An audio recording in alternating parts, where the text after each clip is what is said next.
responsible will be brought to justice.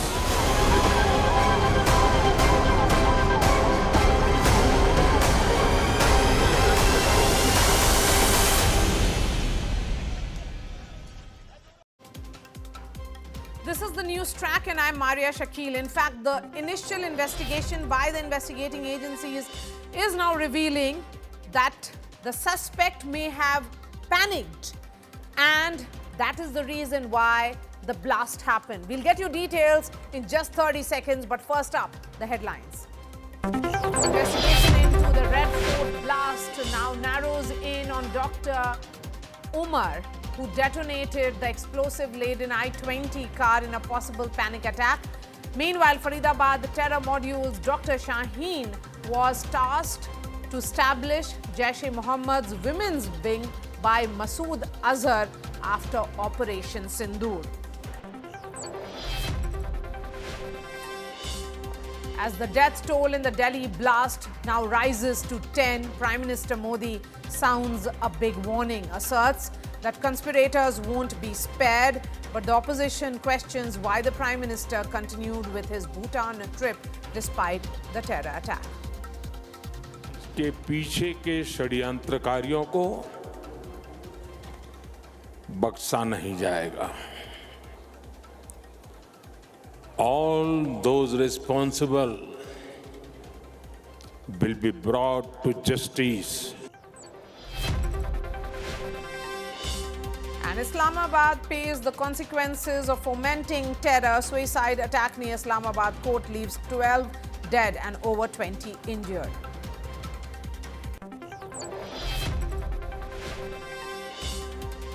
And Bihar replicates its historic voter turnout in phase 2 as well.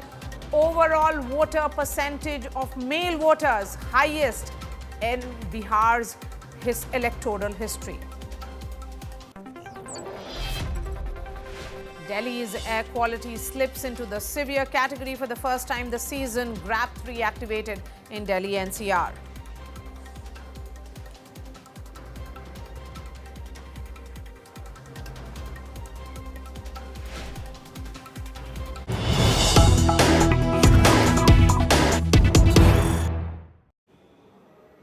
And top intel sources are telling India Today that raids by security agencies across multiple locations in Delhi NCR and Pulwama actually led to some kind of fear in the mind of the suspect. Remember, the multiple agency probe had led to significant quantities of explosives being recovered, and that's when the suspect acted hastily under mounting pressure, and the explosion was caused by panic and desperation due to raids carried out by the security agencies to nab them. The bomb was premature and not fully developed, thus limiting the impact. The explosion did not create a crater and no shrapnel or projectiles were found. A major attack has been averted, and that has been because of the alertness of various investigating agencies, which had ensured a crackdown of the modules, which is now being called as a Faridabad module. Let me go straight to Sneha, who's joining us live. Sneha, we have been talking about this aspect of whether the overall reaction was more of a panic reaction rather than a planned attack or a planned blast. And now, Shreya, it's becoming clear that it was indeed more of a reaction which was triggered by the multi-state busting of the terror modules. Well, one thing is for sure, Marya, since the time we've been reporting this incident, and yesterday, late last night itself, it got a confirmation that the one individual, Dr. Umar Muhammad, who was in that car that detonated, carrying out that blast, took close to 9 lives and several other injuries. This particular person was already in panic-stricken condition because raids were being conducted to nab him. What we also do know that there were multi-police agencies, because the Jammu and Kashmir police and Faridabad police were both actively looking for Umar Muhammad, and that is when he leaves Faridabad. That is very clear that early morning itself he's left, because since Saturday when we see these raids active. From 5th of November itself, the Jammu and Kashmir police was active. It was on 19th of October. If I'm, as per the Jammu and Kashmir police, when there were some leaflets that surfaced that they actually went behind this terror module, and then back-to-back raids were conducted. So he knew that he couldn't escape. He was in a panic-stricken condition, and it is in that condition that that kind of an attack took place. However, there are some more investigation yet to be done, whether that was an accidental detonation or this was exactly what was planned by him. We will get a larger picture as NIA also begins its investigation, as the investigation will officially be transferred now from Delhi police to them. But one thing is sure, all sources confirming that Dr. Umar Mohammed, part of the terror module, the terrorist who was behind the detonation, he did this detonation in a panic-stricken condition. Okay, and he also assembled this IED improperly, is what intelligence sources are telling you. Yes, that is what is being suggested. Now, we are getting multiple information right now, Marya, because 2,900 kilos of ammonium nitrate is pointing it out that the plan of this module was probably to build multiple more such devices in the cars that could have triggered a series of bomb blasts. These are initial information that is trickling down so far as the investigation and the interrogation is concerned. Probably that wasn't already done. They had just moved the cache of explosives to the Delhi border in Haryana's, in Faridabad's Fatehpur Taga and Dhauj village in Faridabad. They couldn't have assembled and created the devices. This was this one I-20 car, which was already laden with explosives in a time when this raid took place. What we are understanding that probably Umar Mohammed managed to escape. What the police is also ascertaining right now, whether they had a second hideout, if there's more cache of ammunition still there. For all of that, we see the kind of raids that are right now taking place. Today from Al-Falah University alone, 6 junior doctors were also questioned by the Faridabad police and the Delhi police. So clearly a lot more things to unravel. But one thing is for sure, the plan was much larger. It was contained in a miniature version. Irrespective of the fact we have innocent lives who actually lost to that unfortunate blast that took place at Chandni Chowk yesterday. Really appreciate your time. Remember, what began as a sudden explosion near Delhi's Red Fort has now blown open a network of white-collar terror. Doctors are under scrutiny as investigators trace the trail back to Al-Falah University in Faridabad. Among them is Dr. Muhammad Umar, the alleged bomber who drove the car, that is the I-20 that exploded near the Red Fort, along with his associates from Al-Falah's hospital and faculty, now accused of supplying explosives, radicalizing students, and creating a network that stretched across states. Was this terror conspiracy hatched on campus? Let's take a look at this report, and then I bring in the guests.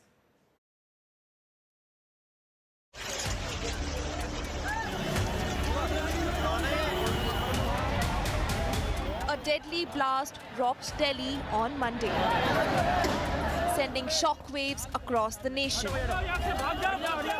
At the center of the probe is Dr. Muhammad Umar, the alleged suicide bomber who drove the I-20 that exploded near the Red Fort. Agencies are now linking him to the Faridabad jihadi module, bringing Al-Falah University under intense scrutiny. Investigators say Dr. Muzammil, employed at Al-Falah Hospital, acted as a conduit for explosives.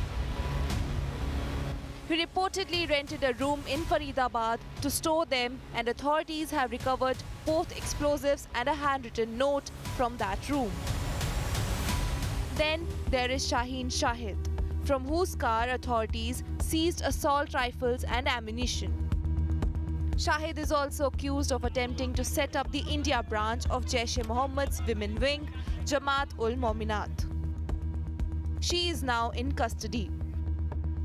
2 others from Al-Falah University, Dr. Sajjad Ahmed Mala and Maulvi Irfan, are accused of radicalizing medical students. Both of them have also been detained. Founded in 2014, Al-Falah University spans 70 acres operates a 650-bed hospital and is UGC recognized. Authorities are investigating whether its labs were misused to manufacture explosives. Officials suspect the Delhi blast and the Faridabad recovery may be part of a larger terror network operating across states. As the probe continues, one thing is clear.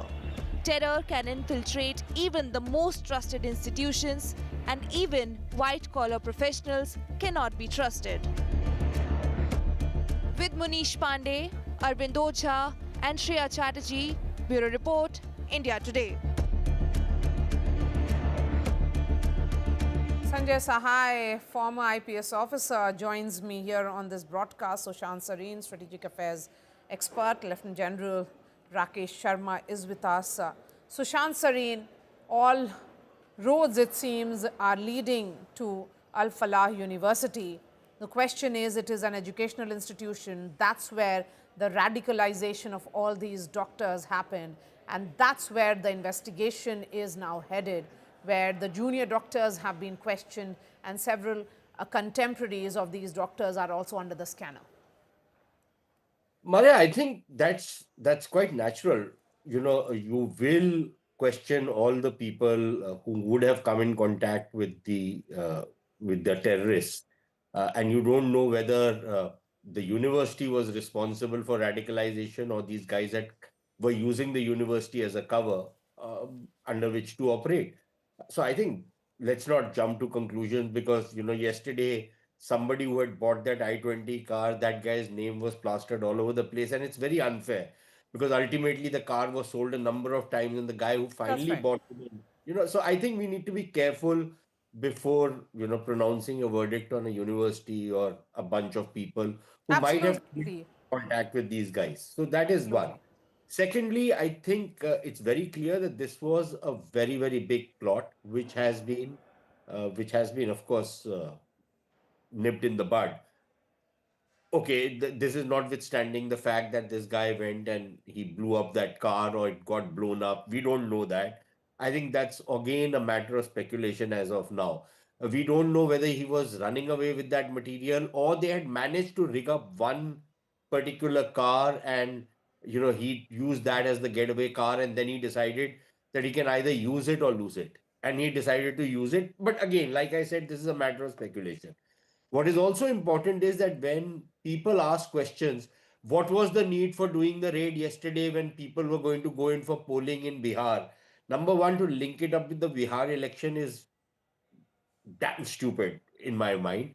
And the reason that you have to go after a particular terror network is because you have probably come to the conclusion that you have sealed up the entire case and you've got all the people, and to not move in at that point in time would mean that you allow this plot to go through. So I would imagine that the security forces would have raided those places after due deliberation and not because they were keeping a certain political timeline in mind. You know, the same thing happened. You remember when Operation Mahadev took place in Srinagar against the people who are believed to have been responsible for the Pahalgam attacks. Again, you know, the same kind of conspiracy theories and political imputations were made. So I think people, you will have to raid these guys when you think that the plot is now going to reach the stage of implementation and you need to finish it there and then. But I think a lot of the information will come as and when, you know, the investigations are carried out, interrogation is done. The good part is, if there is a silver lining, it is that you manage to catch a bunch of these guys alive, and that should help you unravel that entire conspiracy in a much more effective manner. Okay. Otherwise, you know, you're clutching at straws, but out here you've got the guys involved, you know, you've got them in custody. Right. So that's a good thing. So, Shaheen Shahid, I agree with you that there should not be a complete verdict pronounced against Al-Falah University, because that certainly doesn't serve the purpose of all those who are studying there, the faculty that is working there at present. But Lieutenant General Rakesh Sharma, one thing is becoming clear, that we were talking about homegrown terrorists in the context of Jammu and Kashmir. What does this white-collar terror network now mean? Thank you, Marya, for inviting me. I agree with what Sushant said just now. The fact is that we talk about white collar now when we see a number of doctors and number of others involved into this act of terror. But we have had ground workers for a very long time, last 20, 30 years. They've been caught. Many of them are white collar of one kind or the other. And they have been arrested, people who are respected people across into the valley. So, to say that since it come down to Delhi and Faridabad, we say there is white collar and we are broadcasting it. It's not that it is something new. They have been people of this kind of respect who have been caught earlier as conduits, as supporters, as radicalizers, as in many which ways. So yes, this is a phenomena that's been continuing. This has come to light in Delhi, and that's why it has been picked up in that manner. So I think this is one module which has been caught. It's got deep roots. I agree that there would have been a major event being planned, a major series of events being planned with the quantum of ammunition that has been picked up and the explosive that has been picked up. Not ready as yet as bombs, but then it's all available there. And if this is one module, there would be many more other modules around which we are not as yet aware, or maybe they are under investigation or under watch or something like that. So one module is around which is open, and we have some answers. We get some more answers here, but there would be many more which Okay. we have to follow them Okay. later. Okay. Yashwardhan Azad, former IPS officer, is also joining us. But before that, Sanjay Sahai, given the nature of investigation which has happened in the last 24 hours, because around the same time I was reporting from the site of the blast last evening, and of course we saw NIA, NSG, UPATS, and Delhi Police Special Cell officers all on ground collecting various evidence. Now it is the NIA, the Federal Counter-Terror Agency established in 2008, now taking charge of the entire investigation. The question really is, given how the tentacles of this entire terror module is spread across states, do you think it will take time to unravel what really led to this blast in Delhi, or are you sensing that the various agency coordination will make it faster? See, the various agencies' coordination has been commendable, what we have been seeing since yesterday, and all the developments and evidence and arrests which has happened in last 24 hours, slightly more than 24 hours, at least has brought us to a situation where we know what the contours of terror are, which were the main personas, where it is emanating from, and what it intended to impact. So broadly, and whether it was out of fear or it was for whatever other reason, because lots of these terrorists, supposedly medical professionals, have already been nabbed. So that being the case, I think we will be able to put the threads together and we will be able to get a complete picture. Undeniably, the whole investigation effort would be restricted to the Delhi bomb blast or the Red Fort bomb blast, and the whole wider gamut of things which has been happening might not get fully satisfied as far as the present probe is concerned. Let us break a couple of points. One is that these 5-7 of the doctors would not have been radicalized 5 months back or 6 months back, which primarily means that the operations have been on for last couple of years, might be even at a time when these people were going through their medical education. Second is your GMC Srinagar. Third is your Al-Falah University. Now, these, whether the university managements were involved or the managements were not involved, there's a very clear-cut, discerning eye which brought the academic institutions into the play of a terrorist ecosystem, because these are the institutions where we cannot ever think of any terrorism happening. So that has been very, very clearly and very closely calibrated, designed, and put into operation. And all these professionals are not the only ones, because when to say 2,900 kgs of explosive move, it has been moved in different direction in variety of ways. We are not convinced of the fact that this is the whole lot of explosive which is available, and only this much has moved. With regards to large number of operations which are going on to nab these people, I think those have not delivered results, and at particular points in time, we have felt Okay. that everything has gone to a lull. Okay. But that has been utilized for preparation, for planning, for variety of other things. And if we get into the handlers part of it, I think still a lot needs to be done as far the handler part of it and as far the technology part of it is concerned. Yes. Uh, Yashwardhan Azad come in now, on particularly the role of the university where they studied. Of course, this is a subject of larger issue and debate about radicalization and the larger Islamization which is happening in several pockets. And that's where they all met. That's where that bonding started, and then they fanned across India in various parts. And what we are seeing now is perhaps a case of radicalized youth. You see, radicalization is a challenge which is across the world for many of the security agencies which are facing. In San Francisco, you had that couple who was teaching a very fundamentalist kind of an Islam and trying to recruit people. It has happened all over the world. In fact, if you remember, even from Kerala, some educated students and persons fell prey to the ISIS luring them on the internet. Some of them died and some of them ran away. And those who were interrogation clearly revealed that they were lured into the trap. And finally, they were able to resist. Now, across the country, de-radicalization attempts have been going on. There's no doubt. In the case of Kashmir, there is one particular Maulvi who was the preacher for all these people.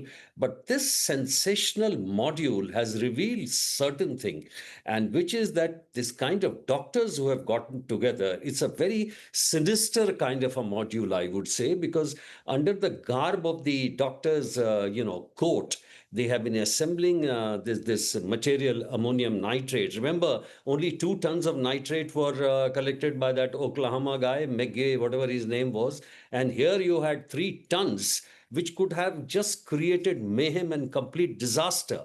The other is again the doctor module, which was making ricin.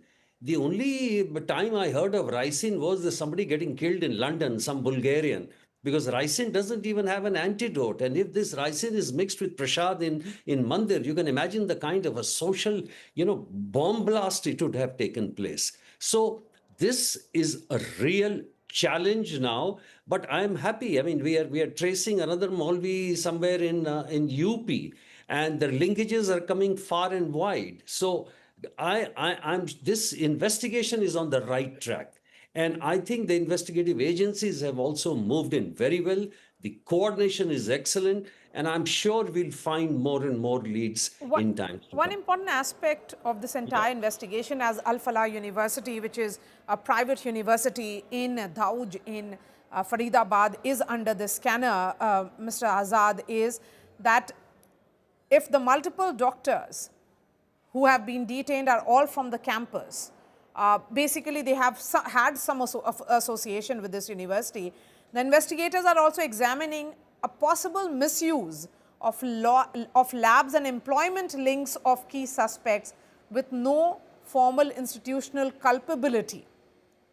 Yes, so there is no institutional culpability has been established yet, while we emphasize on that, but a possibility of misuse of labs cannot be ruled out. Yes, I totally agree. And I'll give you one example, that this Dr. Umar, only an hour before, the module had been busted. And this guy leaves Faridabad at 7 o'clock in the morning. And while there were, so many raids going on, perhaps there were no police posts and nakas. And this guy just drove 60 kilometers away. And then he was hanging around Delhi for so many hours and then busted it. That module, that bomb was not even properly, assembled. And that's why the damage was less. Otherwise, there would have been a huge damage. So obviously, there was an ecosystem which was supporting him. And those labs you're talking about, absolutely sure, if they had something to do with either ricin or something, then we should see the linkages between the two modules. And if they are together, then obviously it's a very sinister thing, as I pointed out earlier. Yes, because if we look at the explosive cache which has been recovered from Faridabad and from various others, because it's all, pointing towards what is now being called as a white collar module, and overall like a Faridabad module. In fact, some piece of breaking news which is coming in now, and I'll go back to the guests in just 30 seconds. All suspects, that is the senior doctors, are from Al-Falah University. Remember, Al-Falah University is a private university which is located in Faridabad, whose campus and affiliates have now come under the lens after the blast. Al-Falah University website has now been hacked by Indian Cyber Alliance. Official website is showing some messages which have been put out. Let me bring in Sushant Sareen now. Sushant Sareen, as agencies are conducting searches in and around this university area, it's a coordinated effort by multiple officials. One thing is becoming clear, that these, when we talk about overground workers, something that seem to have left Jammu and Kashmir, but then their connections are in other parts of India. And that's the concern here. No, but again, nothing quite unique in that, Marya. Look, I think partly this is a problem that it's very easy to stereotype people. And when you say white collar module, what the hell do we mean by that? Look, I think it's just people like you and me expressing shock that it's people like us who are involved in something like this. But terrorism is not something that poor people do. Terrorism is something that it's the lower middle class, and sometimes rich people do. I can give you any number of examples where highly educated people from some of the top universities working in MNCs, working as top doctors, engineers, you name it, they've been involved in this kind of activity. Terrorism at the end of the day is an ideological issue, at some level, even a political issue. So I think the mistake we very often make is, and this is a kind of dumbing down, which I think a lot of people, including in our government and our political establishment, have been doing, that you educate them, and that is when you will make sure that there will not be terrorism. It means that you have not studied the phenomena, you have not tried to profile the terrorists in a proper manner, and that is why you indulge in these kind of myth making around terrorism, and you make the kind of mistakes we make. Having said that, again, it's not entirely unheard of that in a particular university, in a particular setting, there could be a bunch of people, like-minded people, who decide that they want to do something, right? Does that implicate the administration of the university? I think it's too early to say. Were university assets being used or misused by these characters? Again, I think we are jumping to conclusions, which is not entirely fair at this point in time. It is entirely possible the labs were being used. It's quite possible that they were not being used, or they were being used without permission, surreptitiously. Things were being smuggled out of the labs to rig up some things. That's entirely possible. But Because, Sushant Sareen, at the moment, what we can certainly say is that there is no clarity over whether there was some kind of university linkage here. So, as you said, there is a possibility that the laboratory was being used surreptitiously. Exactly. So, it's like saying that Delhi University was to blame for the parliament attack because one of the guys involved in that particular conspiracy was a professor in Delhi University. I think a lot of us on your channel right now are from Delhi University, and frankly, Delhi University is known for many other things, but not for this kind of stuff. So there could be people from Delhi University who are involved in it. The same thing would probably apply out here. So let's wait and see. I would hold judgment or passing judgment until more evidence and more investigations have been done. And maybe after that, we can come to some kind of a conclusion of the complicity or lack of it of the university. But all right, point well taken here. Yashvardhan Azad, I think being a lot circumspect in a developing story like this really helps, because as we have been saying that there are doctors, and when we use the word white collar ecosystem, it can have multiple repercussions as well. No, absolutely. I mean, but to say it that is a white collar kind of group. There's nothing wrong with that because these are all guys who are with white collars. They are traitors to the country and they are traitors to their own uniform also. The kind of thing, the reprehensible thing which they have done is something unheard of, that you think of doctors as saviors of people and they are the ones who are against their own country. Imagine the kind of money which has been spent on them. Imagine the kind of waste of resources on them. So if there is there more culpability of more people, I don't rule. For example, Marya, today only the modules heads have been caught. But tomorrow the couriers, the runners, the sellers, the dealers, the chemical signature will lead us to a lot of more linkages. And in that linkage, if we find that more and more people are there, then we realize what a sinister network this has been. And then we'll definitely get to know how much of the university complicity is there. Right now, yes, we cannot say. They can be misusing the labs, they can be misusing the precincts. But whether there's an institutional support, we don't know. There is a kind of an ecosystem, yes, because otherwise a fellow like this cannot just get out at 7 and nothing happens. He runs away and nobody's able to track him. But the more important thing, again, which I feel is that this thing emanated from Jammu and Kashmir, from that Maulvi who was contaminating this, so-called wisdom to all these people. How many he has contaminated is something which we need to know. And it could be just across the country because many of these people meet also together. They could be having handlers from outside, fine. They could be, running those encrypted messages, which again is a very common feature. They might be paid through a cryptocurrency system. That also, again, it'll be found later. But right now, what is more important is what are the other things where they were planning to create this kind of a mayhem.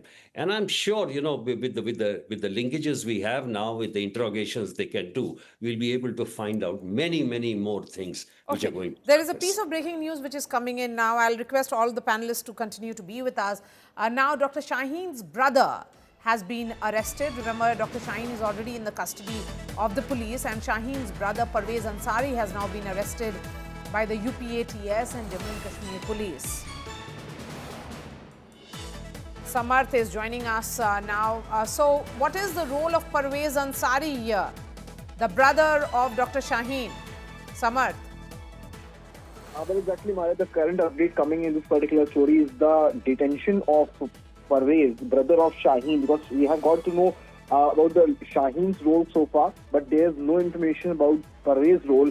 And what we are getting from sources that the interrogation, firstly, is about Shaheen's entire role, which is still under scanner, because they recovered a hard disk, a mobile phone from Saeed Ansari's house to ensure that what other terror angles could come from that particular role of Parvez as well, because Parvez is a member of Integral University in Lucknow, so he is also from that particular medical background. So it's going to be worth seeing whether Parvez does have some role about it, or the interrogation or the detention is all about seeking more information about that particular lady. So it's going to be worth seeing. But the current update is that firstly, when the ATS team reached the Marya area of Lucknow, he was not found. But later, what we're getting from sources, he was detained from some other location, which is anonymous for the media person, because ATS is not sharing that information. That's also about regarding security concern, and that's why the detention has taken place. It's confirmed, and obviously the interrogation is on. And the ATS guys are stressing more on the role of Shaheen in this particular case, not about Parvez, but it is more about Shaheen, and that's why Parvez, after Saeed Ansari, the father, is one of the major characters in this particular story. Back to you. Thank you for joining us. Lieutenant General Rakesh Sharma, when we look at the direction of the investigation, of course, there are multiple states, multiple agencies which are involved in this, and NIA overseeing everything. But the Jammu and Kashmir police role becomes particularly important given the fact that the suicide bomber, Dr. Umar, actually has links in Pulwama. So many issues here, Marya. One is that many of these people who come down to various universities around in Delhi and anywhere else are have got a kind of quota. There is a quota given out by AICTE which says that students who are from family income of less than 8 lakhs can come and get seats into universities like Al-Falah. So there will be a bunch of Kashmiri students who land up into a particular institution like this, which gets its quota, and then they can be there. Second issue, a single Maulvi or two Maulvis do not make a radicalization issue. The radicalization is carried out by CDs which are in rotation, Zakir Naik CDs or CDs which or information on the dark web. Internet is open, so everybody can get radicalized by the kind of Yes. information being pushed around here.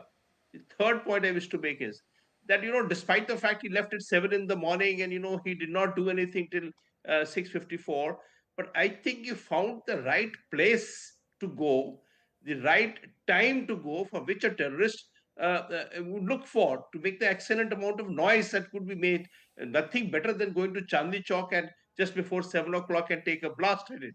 So whether it was a crude bomb, it was a mistaken bomb, but he went to the right place. He waited for 3 hours. He moved out of that parking lot and just within 4 minutes reached that red light and blasted at the right place. So I think we cannot casually say that it has been a crude bomb and he could not manufacture a bomb. That ammonium nitrate does not blast on its own. It requires a detonator. It requires a fuel to add to it. So whether he put nails or not is not important. He had a crude bomb which he knew would be blasted, and he used that bomb at the right place, the right time. So it cannot be casually pushed away. So when we start investigating, how does 3,000 kgs of ammonium nitrate land up in Faridabad?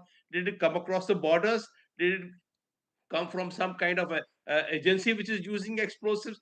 There is whole lot of investigation to be carried out before we Absolutely. come down to. And we have not yet heard about the cell phones or the SIM cards. Have we listened to some kind of conversation that took place in the towers close by to Chandni Chowk at that particular time? Was somebody passing messages across there? So Yes, lot of investigation is. unanswered questions, Lieutenant General Rakesh Sharma, I agree. But a word on Dr. Shaheen Shahid here, Sanjay Sahai. I'm giving you a wrap-up of what exactly her role has been so far. She has been linked with explosives, a seizure which has happened in Faridabad. Her arrest led to Jaish-e-Mohammad's terror module bust, and she has been accused of forming women's wing of Jaish-e-Mohammed. And of course, all this is linked to Al-Falah University and has been a close aide of Dr. Muzammil. The car which was used to store weapons belonged to Shaheen. So she is being seen as an important suspect in this entire terror plot. Sanjay Sahai. Yes, he's certainly a very important and critical persona in this whole terror plot. And might be she is the critical element in Al-Falah University, where she has a standing and where she is able to connect all these people. And being a lady, I think she is adding more might to the whole thing, because the capability being a lady would be that she would be more innocent. So starting from there, and the nature of assignment and responsibility being given to her by her terrorist masters, of creating a women's organization, and she herself is in possession of weapon and variety of other things, adds a totally different dimension to this whole exercise of radicalization. So radicalization, one of these terrorist guys, primarily male and who understand the whole thing, and to a lady who is also a equal partner, might be this is the cementing factor. Now, as we move further, there will be a huge amount of digital evidence which has already been seized by the investigating agency. I don't know how much of work has been done on that, but in lots of cases, we see as we get into the digital evidence part of it and the communication part of it. So those two add up and give you a different sort of a pattern. With regards to whatever happened yesterday and the person was able to travel, and we are talking about the fact that the seizures were done and the investigating agencies passing on the information to the local police to nab this Umar. But the point is, all throughout he has traveled and there's nobody who has checked him.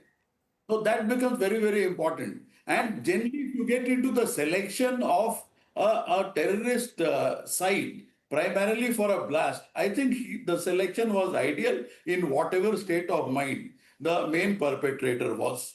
So now three things are very important. When did the radicalization start? If it is Yes. happening for 3-4 years.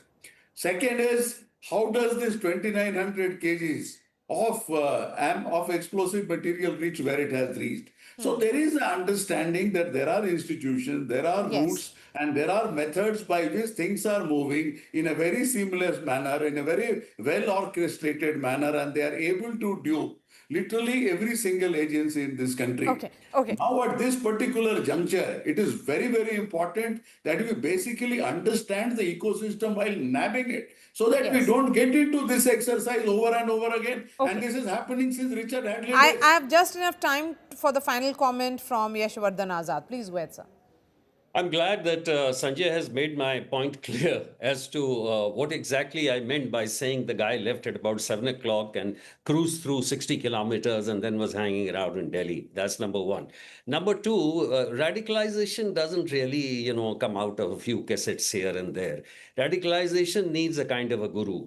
It needs a kind of a perfect indoctrination, and indoctrination not once, but over time. And that's why this is a dangerous module, because if this has happened to our educated set, which has been happening abroad, of course, 9/11 also took place because those pilots were flying in, aeronautical engineers were trained in, in Germany and things like that. But this has a serious portent on national security, this kind of a module. And I think that is why we need a lot of extra care. First, an excellent coordination, more and more linkages to come out. And today, now, we have to be very, very careful about the various... The thing is also clear, Yashwardhan Azad, that this white-collar terrorism isn't new. Yes. And that's why I said that the ISIS attempt has been right from before. Many educated people have been falling into the trap. But this kind of a sinister getting together of community of doctors is something very serious, because you look at Ricin. Ricin doesn't have an antidote, and if it's mixed with Prashad, you can see what can actually happen. The doctors, in their cover, they can collect ammonium nitrate. Lady doctor can almost virtually has a carte blanche. She can just go anywhere.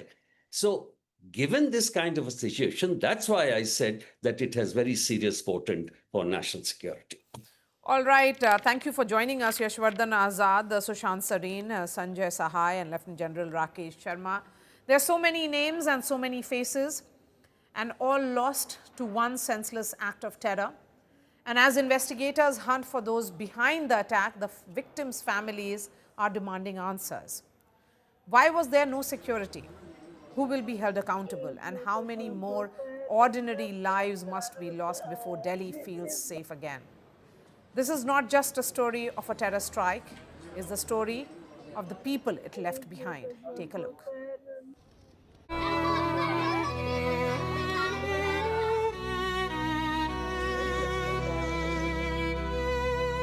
Many lives lost, families shattered. A day after the Red Fort blast, the grief is raw and the questions are many. Behind every headline, there is a face, a story, a home torn apart. In a corner of Delhi, Pankaj's family spent hours dialing his number after the blast. The 22-year-old, an Uber driver, had gone to drop a relative at the railway station. जब पता चला तो news देखा, news देने के बाद immediate इसका phone मिला तो स्विच ऑफ जा रहा था। फिर हम वहाँ से आनंद फानन में यहाँ आए, थाने में गए। थाने में तो बोले नहीं, आप मैं पुलिस वाले का नंबर दे रहा हूँ, आप वहाँ जाओ। तो यही पूरी रात दरमियान चलता रहा, कभी वो, रात भर कोई पहचान नहीं हो पाए। लेकिन आपके मीडिया के थ्रू से ये जो गाड़ी का फ्लैश हुआ है, तब जाके हम कंफर्म हो गए जो नहीं।